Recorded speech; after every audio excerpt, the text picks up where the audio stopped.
ஆளுநருக்கு மாவட்ட செயலர் சொல்றதை நம்ம கேட்டுத்தானே ஆகணும் அப்படிங்கிறதுக்காண்டி கட்சிக்கு இந்த பெருசுலையும் கெட்ட பேரும் ஆகக்கூடாதுங்கிறதுக்காண்டி தான் அன்றைக்கி அமைதியாக இருந்து அவருடைய இதை எல்லாமே நாங்கள் பிடிச்சி வைக்கிற சொல்றதை கேட்டு பல முறையும் பேசியாச்சு. ஆமாம், அன்னைக்கு உதயநிதி வந்தது கூட நான் மனு கொடுத்தாங்க வந்து உதயநிதியை பார்த்து பங்களாவில் வந்து அப்பவும் கூட அவர் நின்னாரு. நான் மனு கொடுக்க சொன்னேன், அவருக்கு நினைச்சா எல்லாம் செய்யலாம். என் பேர் மகேஸ்வரி. ஒன்றிய இளைஞரணி அமைப்பாளராக இருந்தார் திமுக கட்சியில்.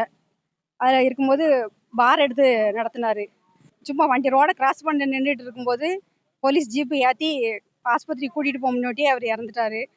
அந்த மாவட்ட அமைப்பாளர் நம்ம ஜெயபாலன் வந்து இந்த இதுக்கு நான் பொறுப்பு எடுத்துக்கிட்டேன், நான் வந்து உங்களுக்கு ஒரு குடும்பத்தை காப்பாற்று ஒரு வேலை வாங்கி தரேன், கவர்மெண்ட்டை சொல்லி நம்ம கட்சியில் சொல்லி நிதி உதவி வாங்கி தரேன் எல்லாம் சொல்லி அன்னைக்கு வாக்குறுதி கொடுத்து நான் பொறுப்பு எடுத்துக்கிட்டேன் அப்படின்னு சொல்லிட்டு போனார். இந்நேரம் வரைக்கும் வச்சு எங்களுக்கு எதுவுமே செய்யலை.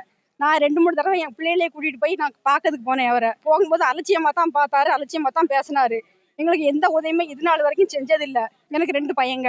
ஆக்சிடென்ட் வந்து 13/4/2024 அப்போ அந்த பாராளுமன்ற எலெக்ஷனை காரணமாக காட்டி தான் இப்போ போய் நம்ம கட்சியில் போய் நம்ம சொன்னோம்னா நம்ம கட்சிக்கு தான் கெட்ட பேர் ஆயிரும். அதனால நீங்கள் இந்த கட்சியில் நான் சொல்லி உங்களுக்கு நான் இழப்பீடு வாங்கி தரேன் அப்படின்னு சொல்லி எனக்கு வாக்குறுதி கொடுத்தாரு.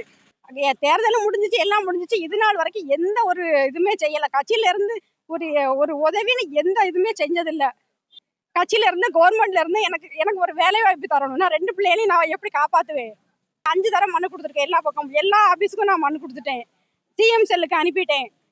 துணை முதலமைச்சருக்கு மனு கொடுத்துட்டேன். எனக்கு 43 வயசாகுது. 43 வயசுக்கு மேலே எந்த கவர்மெண்ட் வேலையும் கிடையாது அப்படிங்காங்க.